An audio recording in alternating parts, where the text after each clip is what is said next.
A entrevista será concedida pelo jornalista de Veja, Policarpo Júnior, e o nosso convidado é o senador da República, Sérgio Moro. Bem-vindos.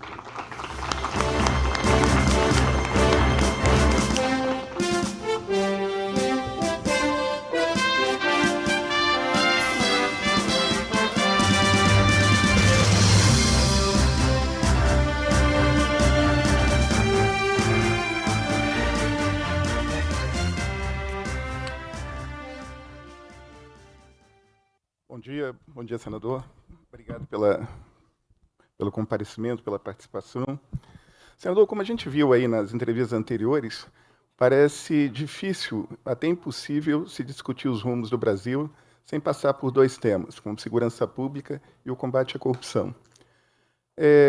Antes de fazer a primeira pergunta, eu tenho uma curiosidade.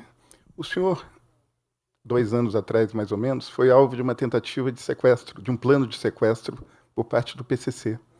Eu queria saber qual é a sensação de você ser alvo de uma organização criminosa. Como é que é o cotidiano, como é que é a vida de uma pessoa que está sob foco de uma organização criminosa como o PCC? Bom dia, tudo bem, Policarpo? Um grande prazer. Agradeço que o gentil convite que me foi feito pela Veja. Olha, não é uma sensação agradável, mas revela o nível de periculosidade que essas organizações atingiram, porque planejar um atentado contra um senador da República é um ato muito grave. Eu interpreto como uma tentativa de retaliação ao trabalho que fiz lá como ministro da Justiça e Segurança Pública, que nós fizemos o isolamento dos líderes do PCC que estavam aqui em São Paulo, e comandando a atividade criminal ali fora, e nós transferimos para aqueles lugares em que eles realmente temem, que são os presídios federais de segurança máxima.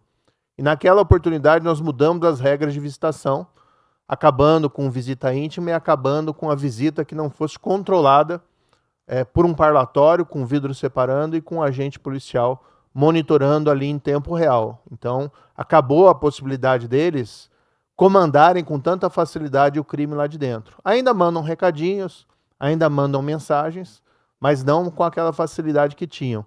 Infelizmente, a gente paga um preço por isso, mas era o meu dever como ministro encarar esses desafios. E acho que o que falta no país hoje, com esse avanço do crime organizado, é enfrentar esses desafios com coragem, fazer coisas diferentes, porque do jeito que está acontecendo essa escalada do crime organizado, o país corre risco de perder o controle. O governador e presidenciável Ronaldo Caiado disse que o crime organizado está completamente infiltrado nas instituições. O senhor concorda com essa avaliação? Que é um risco crescente, porque é muito dinheiro. E hoje o crime organizado, a gente pensava, olha, tráfico de drogas, são aquelas atividades ilícitas.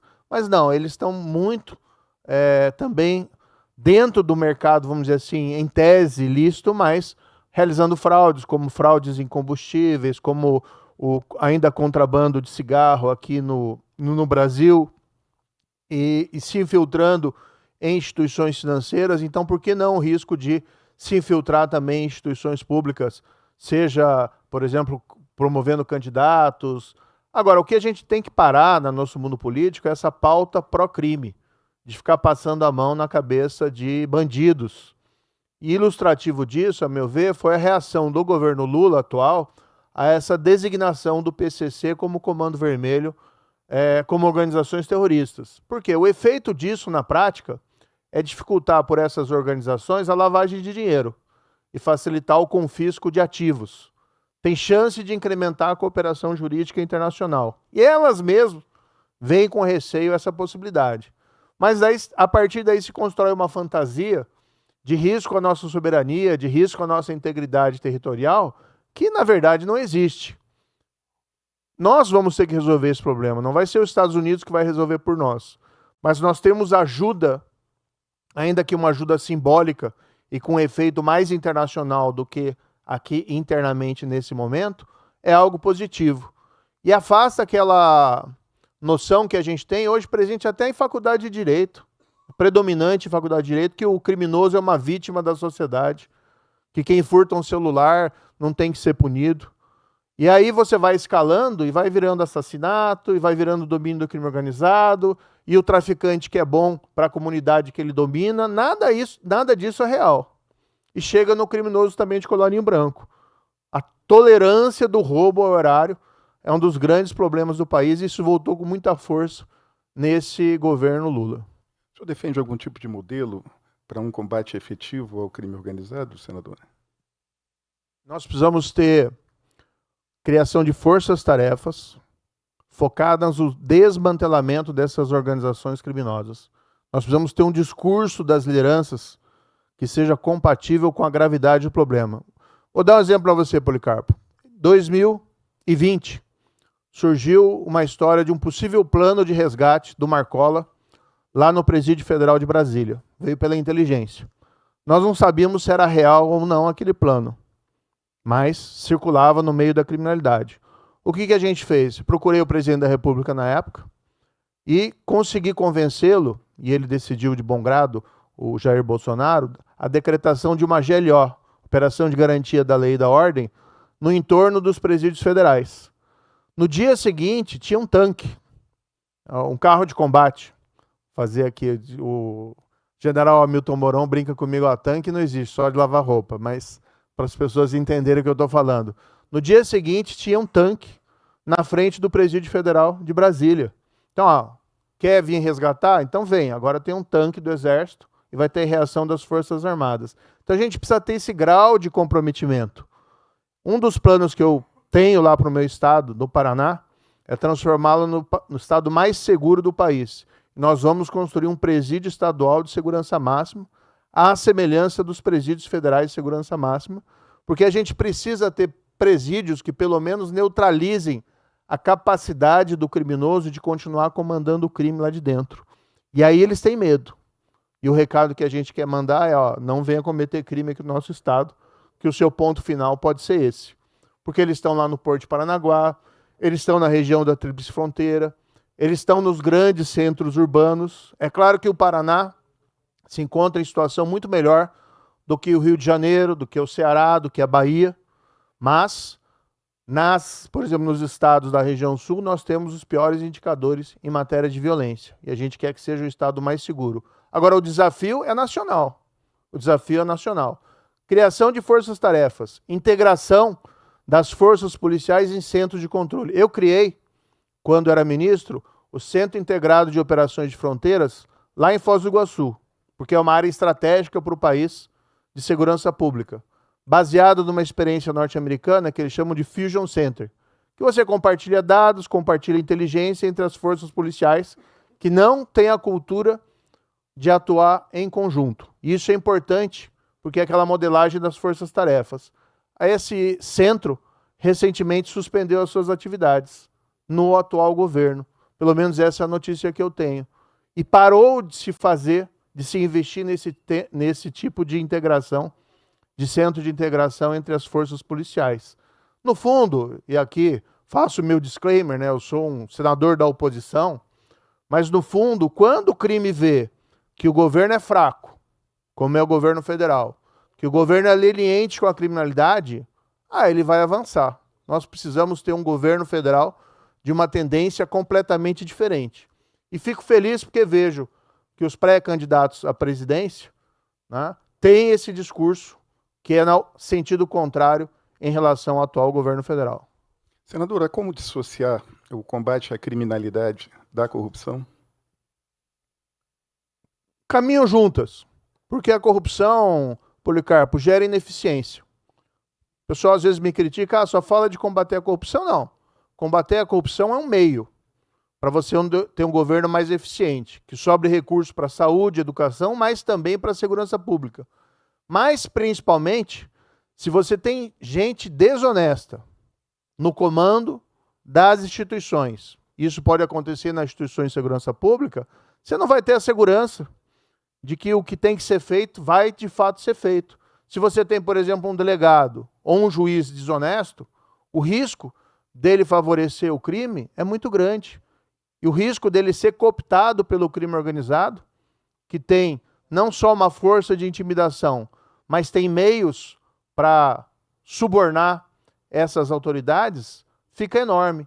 Então você precisa ter, e infelizmente isso é algo que o Brasil abandonou, a agenda anticorrupção no Brasil foi abandonada no atual governo, e isso é normal, porque você tem um presidente da República que foi condenado por corrupção e nunca foi inocentado, foi beneficiado por decisões que anularam as condenações, das quais eu discordo completamente, mas mesmo os tribunais superiores que anularam, digo o STF, jamais disseram que o presidente Lula era inocente. Se fosse inocente, eu me ajoelhava aqui e pedia desculpa, mas não foi isso que aconteceu.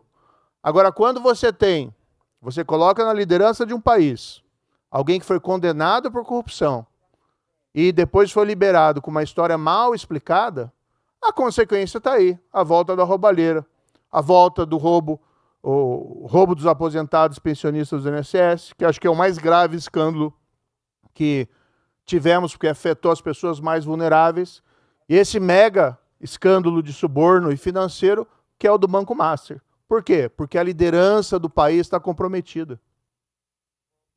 Senador, a gente tem mais ou menos aí uma década, 10 anos, depois da Operação Lava Jato, processo que o senhor conduziu lá em Curitiba. Que lição ficou dessa operação? A lição que fica é que nós não estamos fadados a ser um país corrupto. Durante 4 anos ali, a Operação Lava Jato, nós combatemos o crime, a grande corrupção. E nós vimos que a impunidade pode ser vencida. As pessoas foram julgadas, as pessoas foram responsabilizadas, confissões, dinheiro foi devolvido.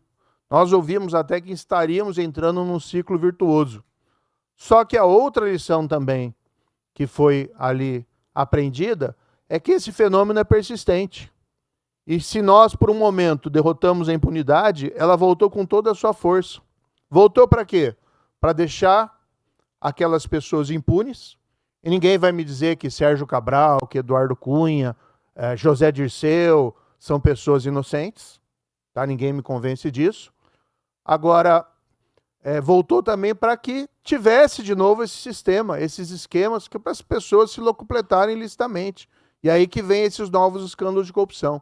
Então tem que ser um esforço permanente. E nós temos que pensar, Policarpo, em redesenhar nossas instituições, nos basear em experiências comparadas exitosas.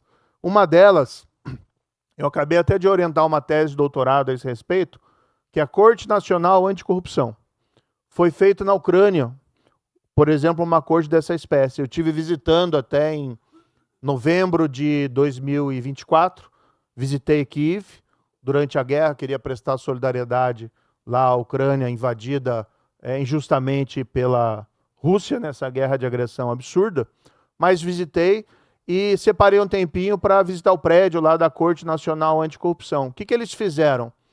A Ucrânia vive também com escândalos de corrupção e entendia que o judiciário dela não era capaz de enfrentar o fenômeno com a imparcialidade necessária. Com a ajuda de organismos internacionais, eles criaram um novo Tribunal Nacional, Corte Nacional Anticorrupção, primeira e segunda instância, com juízes, magistrados selecionados, já do corpo de magistrados que tinha no país, de professores e advogados, mas o que foi bastante interessante nessa experiência, que a seleção dos juízes foi feita através de um processo de due diligence em cima dos candidatos. Então, qualquer um que tivesse suspeita de estar envolvido em corrupção não entrava. E 2, dentro desse painel de seleção tinha especialistas internacionais. A Ucrânia aceitou abrir mão de parte da sua soberania para colocar especialistas internacionais. Por quê? Para que tivesse uma visão não contaminada pelos interesses locais. E a corte tem sido bem sucedida, embora seja um problema grande ainda a ser enfrentado naquele país. O fato é que nos últimos 4 anos, nós vimos invariavelmente, não foi só Lava Jato, vamos lembrar a Operação Zelotes, a Operação Greenfield. Quem estava na Operação Greenfield? Banco Máxima, que está na origem, inclusive, do escândalo do Banco Master. Todas essas grandes operações anuladas por decisões das cortes superiores. Mas peraí, será que ninguém faz nada certo? Será que todos aqueles juízes e promotores estavam ávidos em perseguir pessoas inocentes? A gente sabe que não é isso. A gente tem um sistema construído que favorece a impunidade da grande corrupção, e a gente tem que mudar esse sistema porque ele não está funcionando, e nós temos esses exemplos. Se fosse só a Lava Jato, até poderia entender, ó, quem sabe eu tenho alguma responsabilidade, quem sabe eu fiz uma coisa errada. Mas são todas. E se a gente voltar no tempo atrás, vamos encontrar aquela castelo de areia e outras mais. Ou seja, nós temos um sistema de justiça, e aí nós estamos falando de polícia, Ministério Público, estamos falando do judiciário em geral, que não funciona contra a grande corrupção. Temos que mudar. Isso quer dizer que, assim como aconteceu na Ucrânia, o nosso sistema judicial não tem essa imparcialidade necessária para o combate à corrupção. Não está agindo com a eficiência necessária e nem com a imparcialidade necessária para enfrentar o problema da corrupção, que é grave no Brasil, e não existe nenhum país do mundo que vai se desenvolver com grandes níveis de corrupção. Porque a gente já viu lá atrás, na própria Operação Lava Jato, o que foi descoberto? Não é só o problema do desvio do dinheiro. O problema é que, ao invés de comprar uma refinaria que interessa a Petrobras, se compra uma refinaria velha, que foi a refinaria de Pasadena. Por quê? Porque tem interesse num contrato de reforma da refinaria, que é uma nova oportunidade para se cobrar suborno ou propina. A gestão fica ineficiente. Claro que ser honesto não significa que é sinônimo de ser eficiente, mas ser desonesto impacta a eficiência. É só pensar numa grande empresa, bota lá um CEO vigarista, como foi o caso das lojas americanas, com aquele CEO anterior que fraudou os balanços. Não tem como dar certo. E como é que você vai achar que numa empresa não vai dar certo, mas para dirigir um país você pode colocar alguém que foi condenado por corrupção? Não vai dar certo. A gente tem que virar essa chave, e essa chave é fundamental. Essa avaliação que o senhor faz, negativa, da Justiça, inclui o Supremo Tribunal Federal também? O Supremo Tribunal Federal também, infelizmente, é responsável pela anulação de várias dessas condenações. E eu tenho grande respeito pela instituição. E eu não sou daqueles que entendem que tem que acabar com o Supremo Tribunal Federal. Mas nós temos que discutir isso em formas de reforma, porque do jeito que está, não está funcionando. E é uma constatação objetiva. Se toda a operação anticorrupção, grande corrupção, ela tem um fim de ser anulada, não pode ser responsabilidade só de erros, de juízes de primeira instância, ou promotores, ou da polícia. Nós temos um problema de, vamos dizer, favorecimento, mas aqui não é um favorecimento específico do indivíduo. Nós temos um sistema que favorece que esses crimes permaneçam impunes. E o que se faz? Se reforma. Por isso que eu tenho defendido também, Policarpo, por isso e por outros motivos, que a gente mude o Supremo Tribunal Federal. Não para acabar com ele, mas para fortalecê-lo, para colocá-lo no leito natural das coisas. Por exemplo, a questão do mandato, creio que é uma discussão positiva, ou a questão de ter um requisito de idade mais alto, como foi dito aqui anteriormente, 60 anos, pode ser algo positivo. Talvez pensar no mecanismo de recall. Eu conheci a Suprema Corte do Japão, que foi criada após a Segunda Guerra Mundial, no mesmo modelo norte-americano. São 15 ministros indicados pelo imperador e pelo gabinete de ministros, mas os nomes dos ministros são submetidos a uma espécie de recall em eleições parlamentares. O povo japonês pode desaprovar a atuação de um ministro e aí ele ser retirado do cargo. Eu sou contra a eleição de juízes como método de escolha, mas um recall talvez seja alguma coisa interessante. O fato é que a forma atual não está funcionando. Acabar com o foro privilegiado. O que falta para acabar com o foro privilegiado nesse país? A quem interessa o foro privilegiado? Eu sempre defendi que isso fosse acabado, porque isso acaba gerando também uma relação entre Supremo e Congresso que não é saudável. Não é a melhor. Agora, algo que nós queremos fazer, lá no meu estado, que eu tenho esse projeto local, nós vamos começar a retomar essa agenda anticorrupção de baixo para cima. Quero criar lá a Agência Estadual Anticorrupção, que vai ser uma espécie de uma super CGU, com os melhores servidores do Estado, e eu quero ter um diretor dessa agência, Policarpo, com mandato, a semelhança do que a gente vê no Banco Central. Deu mandato para o diretor do Banco Central, ele está conseguindo fazer o seu trabalho, seja no governo anterior, ou seja no atual governo, resistindo às pressões políticas para derrubar artificialmente os juros. Nós queremos ter a mesma coisa no controle da prevenção anticorrupção, com um diretor com mandato. Claro, pode ser demitido se tiver má conduta, né, se envolvendo uma espécie de ilícito. Mas tem que ter a liberdade, a autonomia de fazer o seu trabalho, que é a pauta que a gente deveria ter também para o diretor da Polícia Federal. Por que não pensar no mandato para o diretor da Polícia Federal, para ele poder fazer o seu trabalho sem risco de ser demitido? Ou, como a gente viu agora recentemente, o delegado responsável pelo inquérito do roubo dos aposentados e pensionistas do INSS, porque se aproximava do Lulinha, de repente ele é transferido, ele é mudado.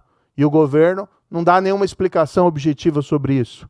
O que aconteceu nesse caso? Eu, como senador, cobrei, mas infelizmente a gente não teve nenhuma resposta do governo Lula por que trocaram o delegado da Polícia Federal. Senador, a gente vê a polarização em todos os setores, fora inclusive da política. O senhor avalia que essa polarização também contaminou o judiciário? Talvez tenha uma parcela de responsabilidade, mas aí, como os juízes, os magistrados são vitalícios, ou seja, eles têm essa garantia de permanência do cargo, a gente dá essa vitaliciedade para eles, está na nossa Constituição, que é uma garantia importante, para que eles atuem com independência, acima da política partidária. Infelizmente, como eu disse, não tem funcionado. Claro que a gente não pode generalizar. Eu fui juiz 22 anos, conheço muita gente boa na magistratura, com atuação independente, e mesmo em relação aos ministros do Supremo Tribunal Federal, nós assistimos também alguns ministros tendo uma atuação firme e corajosa. Destacar aqui, por exemplo, o trabalho que vem sendo feito pelo ministro André Mendonça, tem sido um trabalho ali corajoso. Mas a questão aqui não é pessoal, Policarpo, não é apontar A, B ou C que está tendo problema, a questão é institucional. Se a instituição não está funcionando, vamos pensar numa espécie de mudança. Isso não pode ser um tabu na democracia. Hoje parece que quando a gente vai discutir alguma das instituições, a gente está cometendo um atentado à democracia, né? E se a gente começa a aceitar esse cerceamento da nossa liberdade, enfim, onde que a gente vai parar, né? Se a gente não pode criticar uma autoridade pública, se a gente não pode criticar um governador, se a gente não pode criticar um senador, um presidente ou um ministro do Supremo Tribunal Federal, enfim, a gente está indo para um caminho muito perigoso e não gostaria de percorrer esse caminho. Mas a gente faz esse debate com muito respeito, com institucionalidade. O senhor defende um endurecimento, por exemplo, de penas para réus de corrupção? E outra pergunta que eu gostaria de fazer: o senhor, depois da experiência da delação premiada, o senhor acha que essa lei precisa ser alterada de alguma maneira, aperfeiçoada de alguma forma, para evitar que os criminosos utilizem essa lei em benefício próprio, inclusive, fazendo acusações falsas, usando de vários artifícios para tentar incriminar outras pessoas e assim conseguir algum tipo de benefício? Olha, a regra de ouro da delação, isso vem da experiência internacional, é que tem que ter a prova de corroboração. Ninguém vai condenar ninguém ou acusar alguém com base na palavra de um criminoso. Agora, na Lava Jato, se a gente voltar ao relógio, tinha prova nas confissões, normalmente, recebi dinheiro da Odebrecht. Você tinha lá o depósito na conta, na Suíça, escondida, do político ou do diretor da Petrobras. Então, nesses casos, naqueles casos todos, havia um discurso, uma narrativa de que não tinha amparo, mas tinha para todo mundo que foi condenado e preso, por mim, eu tenho certeza que a gente não errou. Se tivesse, aliás, eu me ajoelhava aqui e pedia desculpa, não foi isso que aconteceu. O que aconteceu foi uma reviravolta política que, lamentavelmente, nos jogou no poço, de novo, sombrio, da impunidade e abriu a porta para essa roubalheira novamente. Agora, falando do caso aí, Vorcaro, o que a gente vê, sinceramente, estou à distância, não posso dar uma opinião, mas parece que o Vorcaro está brincando com as autoridades, apresentando a cada momento propostas de delação que são omissas, incompletas ou que são inúteis. Então, assim, sinceramente, manda de volta lá para o Presídio Federal, porque ameaçava jornalista, inclusive, ameaçava o jornalista, e tem responsabilidade criminal grave, e deixa lá, ver até que ponto, né, vale a pena fazer de fato uma delação. Se lá adiante, né, vier com uma proposta de delação que seja realmente séria, aí pode ser sim considerado. Agora, o que não dá é essa atitude dele que parece que fica brincando com as autoridades, achando que todo mundo está ali, né, e esperando, eventualmente, uma virada de jogo. Sabe Deus por onde, né, mas esperando que o tempo lhe favoreça, que o sistema volte a atuar com impunidade. Não me entenda mal, eu acho que essa delação é importante, pelo conhecimento que ele tem, mas tem que ser tratado a sério, e não de brincadeira. Né? Então vamos esperar os próximos capítulos dessa história, mas ninguém tem interesse maior do que os cidadãos brasileiros de que todos esses fatos sejam levados ao conhecimento público. Tem que parar também essa cultura do segredo, que está exagerada. E a imprensa até presta um papel importante em revelar informações, revelar fatos. O pessoal muitas vezes criticava na Operação Lava Jato, vazamento. Eu nunca vazei nada. Se tiver algum jornalista que falar que eu vazei alguma coisa, não é verdade.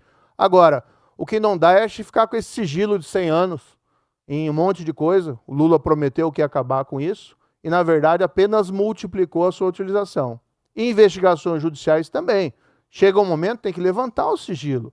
Não adianta ficar guardando aquilo lá, 7 chaves, porque só favorece os criminosos.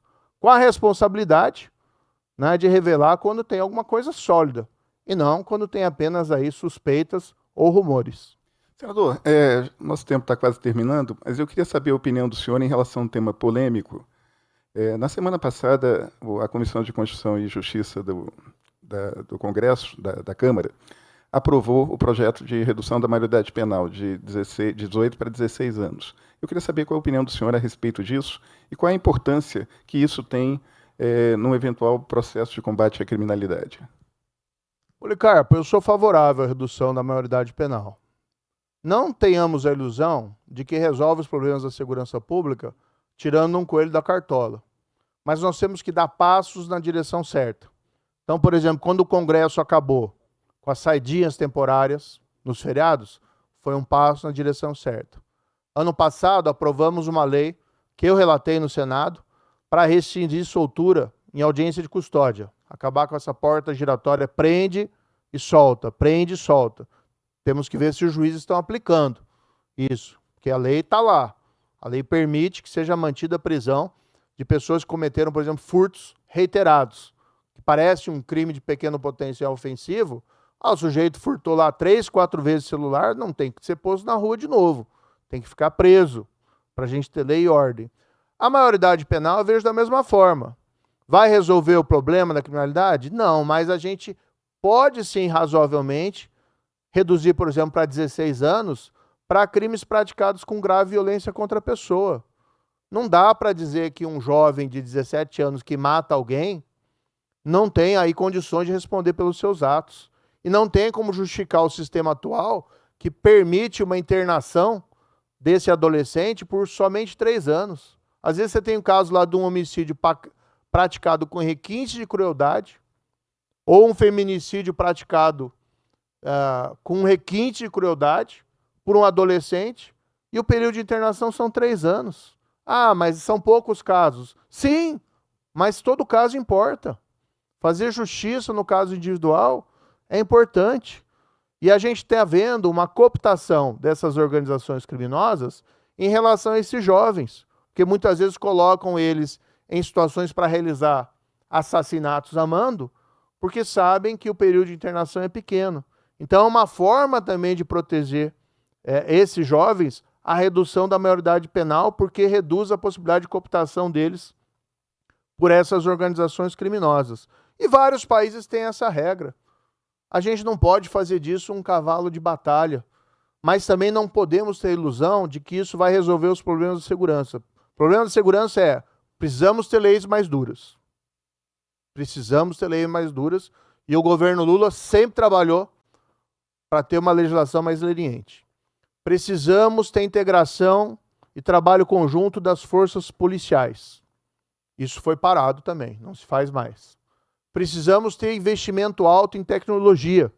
Temos aqui uma experiência positiva, inclusive em São Paulo, que é o Smart Sampa, né, que é extremamente interessante a utilização das câmeras para fazer reconhecimento facial e elucidar uma série de crimes. precisamos ter presídios que neutralizem os criminosos para incutir medo na cabeça dos criminosos. É assim que funciona, né? Se o criminoso não tem medo de cometer um crime porque ele sabe que vai estar solto, ele vai estar solto e vai cometer outro. Então precisamos ter um sistema mais eficiente e precisamos ter lideranças comprometidas com esse rigor, que é o que a gente vai fazer lá no Paraná.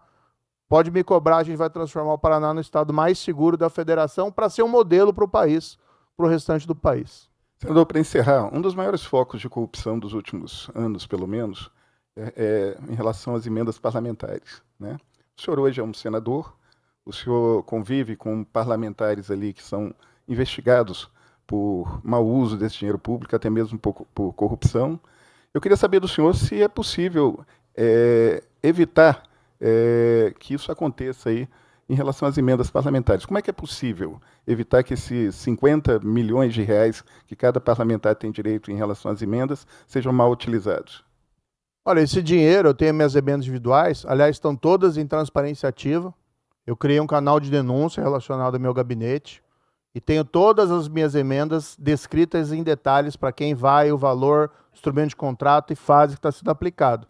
E a gente coloca para finalidades públicas. Inclusive, destinei lá, por exemplo, no Paraná, 10 milhões para o GAECO do Paraná, porque a gente quer a volta do combate a essas organizações criminosas e a corrupção com afinco. Agora, tem desvios? Tem, não nas minhas, mas tem desvios também na aplicação do dinheiro diretamente pelo governo federal.